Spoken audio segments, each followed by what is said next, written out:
Hey guys, it's Fiflo.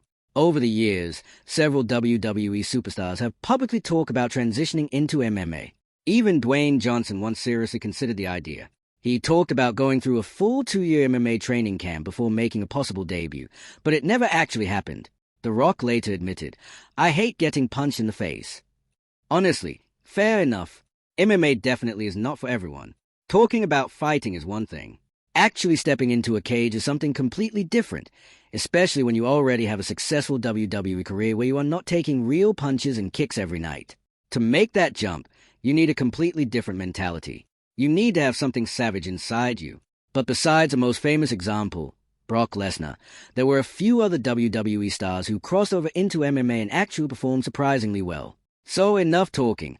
Let's get straight into it. Who were these fighters, and what did their MMA careers actually look like? A lot of movement early on here from double-leg Lashley. Let's start with a true hard worker, someone who not only conquered professional wrestling but also built a major name for himself in Hollywood, Dave Bautista. In June 2010, after leaving WWE, Bautista appeared at Strikeforce and announced his intention to pursue an MMA career. He already understood that MMA would never match the money he earned in WWE.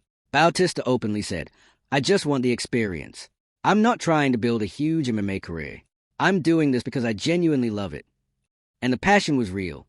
Bautista had trained in multiple martial arts for years, even during his wrestling career, and over time his interest in MMA naturally became stronger. More importantly, he backed up his word with action. In 2012, Bautista finally made his professional MMA debut. His opponent was Vince Lucero, a legitimate MMA veteran with more than 40 professional fights on his record. Sure, he was not a UFC superstar, but let's be honest, Lucero was experienced, dangerous, and absolutely not there just to collect a paycheck. And appearances can be deceiving. Lucero may not have looked physically intimidating, but he came to win. Meanwhile, Bautista entered the cage looking completely locked in, focused, serious, surrounded by a huge team of cornermen probably hyping him up every second. But once the fight started, Bautista's attitude changed completely. No smiles, no jokes, no WWE theatrics. He looked ready for war. And honestly, just look at the man. Nearly 260 pounds of pure muscle and explosive power.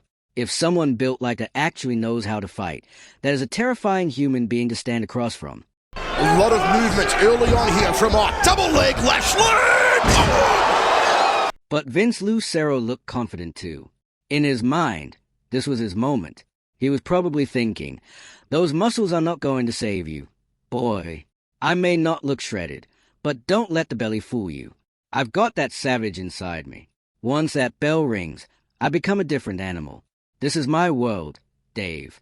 I got more than 40 professional fights behind me, and you're about to understand exactly what that experience feels like. During the face-off, both men showed respect toward each other. Vince looked almost too relaxed, like this was just another normal day at work for him. But deep down, he had to know how massive this opportunity really was. The entire world was tuning in because it was Dave Bautista stepping into MMA. This was Vince's chance to prove he belonged on a much bigger stage. Maybe even a chance to force people like Dana White to finally notice him. Meanwhile, Dave looked completely locked in with only one thing on his mind. No pressure. Nothing to prove. Just go in there, enjoy the experience, and destroy the guy standing across from him. As soon as the fight started, Vince immediately brought the pressure. He landed several clean punches early and even caught Bautista with shots strong enough to make him respect the danger right away. For many, many different reasons, not only the physical contact, but what you ask your body to do. In Tampa, training with Josh Rafferty, who was a contestant on the debut season of The Ultimate Fighter, so he's got the right people in his ear. So yeah, like I said before, appearances can be deceiving.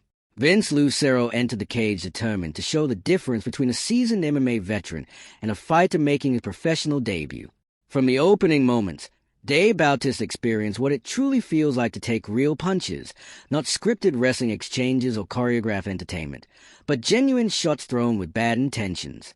Bautista's got his hands up high. Short right hand. Lucero comes in right away with the right hand, and another right. Another right. He lands 2 big rights. He's landed 2 or 3 big rights. Bautista with the knee. A third, a fourth. Lucero just letting it all hang out. Over the top. But Dave Bautista was not going down that easily. After several clinch exchanges and dirty boxing moments against the cage, Bautista probably realized, All right, striking is not where I have the advantage here. Let me get back to what works best for me. That was when he changed levels and went for the takedown. And once the fight hit the ground, it became time to see exactly what Bautista could do in his strongest position. Straight left hand, another left hand. Big right and left by Lucera. He's landing. Right leg kick. Another big left hand from Lucera. He's throwing great kicks. There's a right hand by Bautista. Left hook, right cross. Another left hook, right cross. Bautista looks to clinch up. And once the fight hit the ground, that was completely Dave Bautista's world. Vince Lucero was probably thinking, holy hell, this guy feels like pure steel. I can't get him off me. From that point forward, it turned into a full beatdown for the remainder of the round. Dave unloaded heavy ground and pound shots, while Vince basically shifted into survival mode. At that stage, Lucero probably realized, interestingly enough, he shoots right in for the takedown, and he gets it. Big takedown by Dave Bautista. Right after the stoppage at the end of round 1, Dave Bautista actually looked frustrated, almost like he was thinking, that's it? Come on, I was only getting started. Let's keep going. But the referee had already made the decision. The fight was over. Then Vince Lucero started protesting, claiming some of the punches landed to the back of the head. But honestly, out of that entire barrage, maybe only a couple of shots barely clipped the back area. And realistically, that kind of thing can happen when you place yourself in a vulnerable position during a ground exchange. Out of nowhere, Vince suddenly started talking tough, yelling things like, "You're not man enough to finish me." But in reality, the reaction only made the situation look even worse after the beating he had just taken. Safe to say Dana White was probably not rushing to make any phone calls after watching that performance. Now he's throwing punches. A couple of those to the back of the head. Has to answer. These punches are coming in from both sides. He's going to stop the fight if this keeps up. This might not last much Maybe longer. 2 or 3 more punches. That's it. Sadly, that ended up being Dave Bautista's first and last professional MMA fight. After that, his Hollywood career exploded as he landed major roles in blockbuster films like Guardians of the Galaxy, Blade Runner 2049, and Dune. Honestly, good for him. And truthfully, if his acting career had not taken off the way it did, we probably would have seen him return to the cage again at some point. Still, just stepping into a real fight already earned him respect. No script, no wrestling storylines, no gimmicks, just genuine love for combat sports. Now, the next guy took his WWE to MMA transition much more seriously. Bobby Lashley approached MMA with a calculated mindset built around his legitimate athletic background, including amateur wrestling, military experience, and a strong desire to prove himself as a real combat sports athlete. And unlike many people expected, Lashley actually built a very respectable MMA career, finishing with 15 wins and only 2 losses. So now let's look at some of Bobby Lashley's performances to understand just how legitimate he really was as a fighter. One of Lashley's earlier MMA fights came against a very confident opponent named Mike Cook. So when do you think you want to fight again? Something you want to do right away, or wait a little bit, or what are you thinking? No, I want to fight again, for sure. I think, it was a matter of getting this first one out of the way. I mean, the guys will tell you I was just so nervous, I had so many butterflies coming out. But, I think it got the best of me a little bit. I think you handle butterflies pretty well. I'm better than that show tonight. Meanwhile, Bobby Lashley carried himself very differently. He stayed calm, respectful, and humble throughout the build-up. He was never really a big trash talker, which honestly might surprise people who only knew him from WWE. My fighting style is boxing/submission fighting. And fighting Bobby Lashley, I know he was on TV as a wrestler. That's fine. He will his pants once he gets hit. And they're going to be very fast. It's going to be tap, tap, tap on his chin, and it's going to go straight to the ground, and he's going to be on his back. I'll be raising my hand. I will finish this fight in one of 2 ways. I will either make him tap out from punches, I will knock him out, or I'll throw a third one in for you guys, and I'll submit him. Bobby Lashley looked like a real-life action figure, around 250 pounds of pure muscle and explosive athleticism. Meanwhile, Mike Cook stared at him like a predator studying its target. Cook came into the fight with 10 amateur bouts and 7 wins, and he was probably thinking, yeah, this is my chance to show everybody the difference between a real fighter and some pro wrestling guy. But Lashley clearly was not interested in any of the trash talk. Right before the fight started, Bobby refused to touch gloves, and Cook reacted immediately like, "What's wrong? bro? Then come at me. My name is Bobby Lashley. Fighting style is ground and pound. Well, I know he's going to brawl, so I'm going to bring it to him the same way he's going to bring it to me. It's going to be a very intense fight. We're just going to battle, brawl, and someone's going to drop. This fight means everything for my career. Every fight that I have means a tremendous amount for my career. I have to keep moving forward. I have to keep winning, and I got to keep moving up the ladder. And that is exactly what Bobby Lashley did. Just look at how quickly he completely ran through him. Any questions from you, Bobby? You want to touch gloves, touch them now? Let's get it on. No touching gloves from Bobby Lashley. Mike Cook looked completely shocked afterward, almost like he could not believe how fast everything fell apart. He clearly was not prepared for the kind of strength and pressure that Bobby Lashley brought into the cage. During the post-fight interview, Lashley made his message very clear. Do not underestimate me. I'm not just some entertainer playing a character. I'm the real deal. Bobby Lashley and Mike Cook in this heavyweight battle. And right away, He's going for a guillotine. Lashley going for a guillotine. You let it go. Oh, look at that. Look at this. Bobby Lashley coming out. That's it. Probably the most memorable fight of Bobby Lashley's MMA career came against former K1 fighter Bob Sapp. On paper, it looked like a clash between two absolute monsters. But honestly, there was only one real monster inside that cage that night, and it was Bobby Lashley. Despite Bob Sapp's intimidating appearance and massive size, he was never considered a serious threat to experienced fighters who understood how to deal with raw strength and pressure. Lashley proved that once again. The moment the opening round started, Bobby took Sapp down effortlessly and immediately began unloading brutal ground and pound shots. Talk a little bit about there was no hand tapping. You seem pretty annoyed by the mask that Mike Cook was wearing. Well, yeah, you know, I'm here for business. Everybody comes out there with this wrestling thing and tries to make fun of the wrestling thing. I'm real. You know, I'm coming out here to fight. If they don't want to fight me, they can play around. If they play around, I'm going to knock them out or choke them out. And that's what I did today. Choked him out. Made him pay. Now I can go put back on the mask and have fun with himself. It did not take long at all. Just 3 minutes into the fight, Bob Sapp tapped out from the strikes. Is Sapp coming at Lashley? Lashley shoots, tries to pick him up and down. He gets him down on the canvas.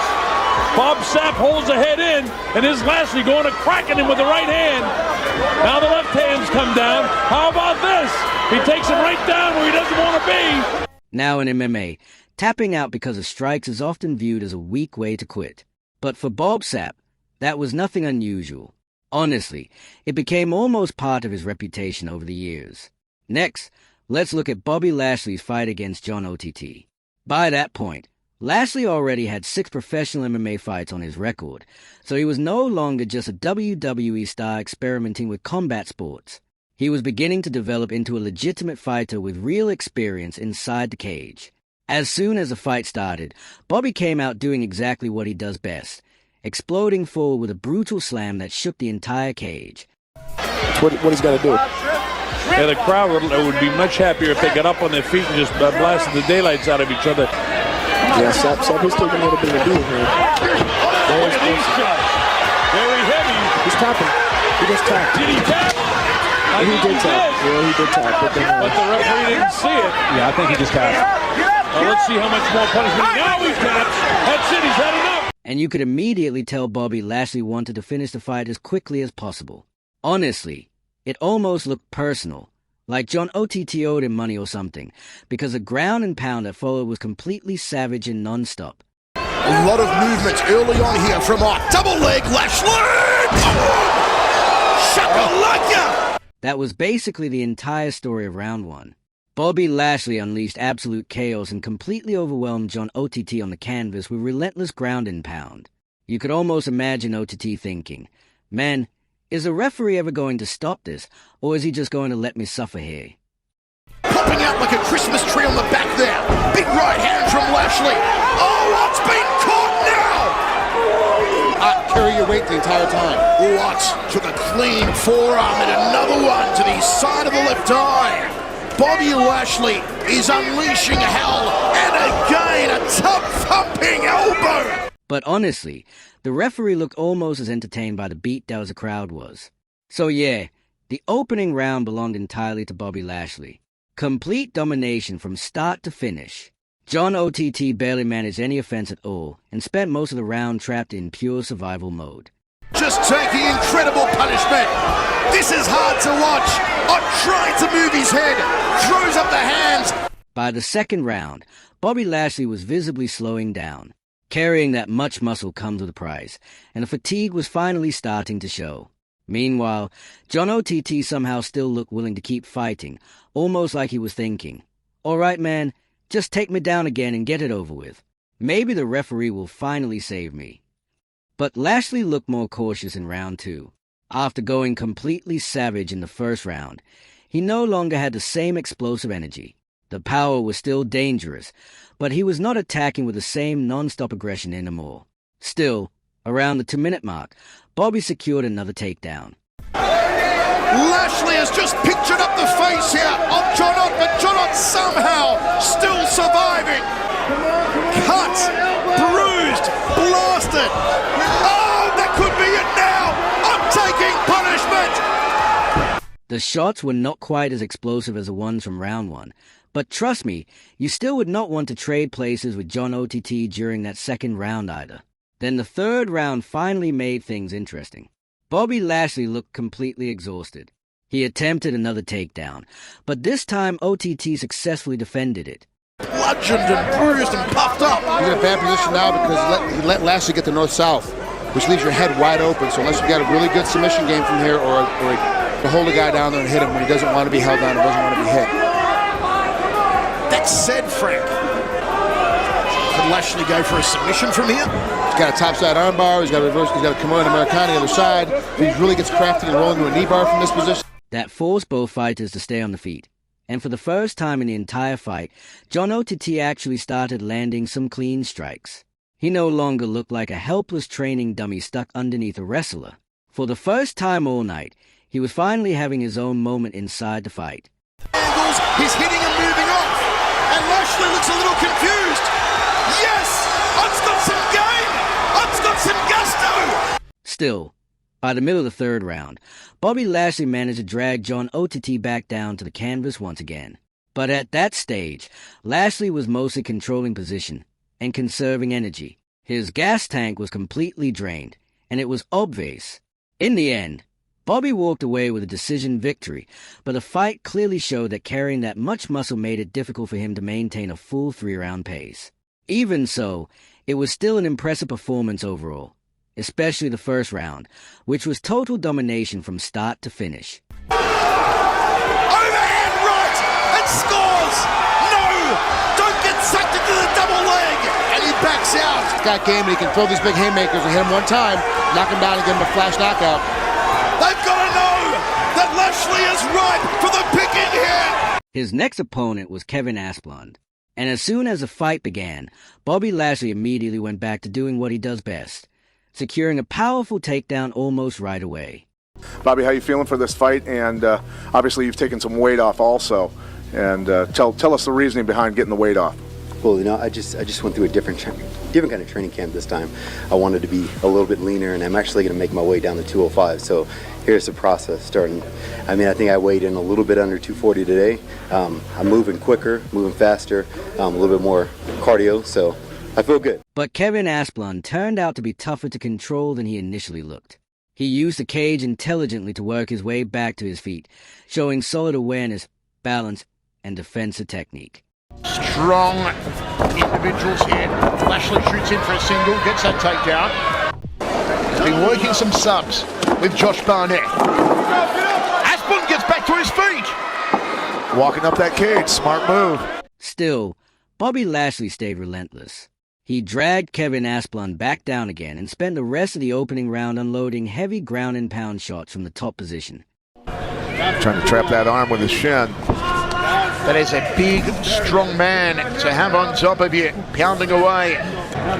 Still inside control, Bobby Lashley. 1 minute 35 remaining in this first round, set for 3. Asplund bragged a lot about his jaw, but he's truly getting tested as Lashley just thunderous. Big, booming meat hooks. Hands like carved batteries. By the end of the first round, Kevin Asplund's face was already badly blooded from the punishment. Then in round 2, Bobby Lashley wasted absolutely no time securing another takedown almost immediately. Comes down for a single. Bobby Lashley wants the takedown. He'll get the takedown. There all day. This time, though, Bobby Lashley showed a more experienced and controlled side of his game. Instead of relying only on ground and pound, Lashley smoothly transitioned into a key lock submission and forced Kevin Asplund to tap out. A couple of cuts on the forehead of Asplund. Bobby goes that far arm again. Look at the tap him out. He does so. Kevin Asplund taps out. Second round. Bobby Lashley with the victory. Give it up for Bobby Lashley. That's pretty much it. Guys, hope you enjoyed this breakdown of WWE stars who successfully transitioned into MMA. Be sure to subscribe for more fight content and breakdowns right here on the channel. As always, stay safe, God bless, and I'll catch you in the next one.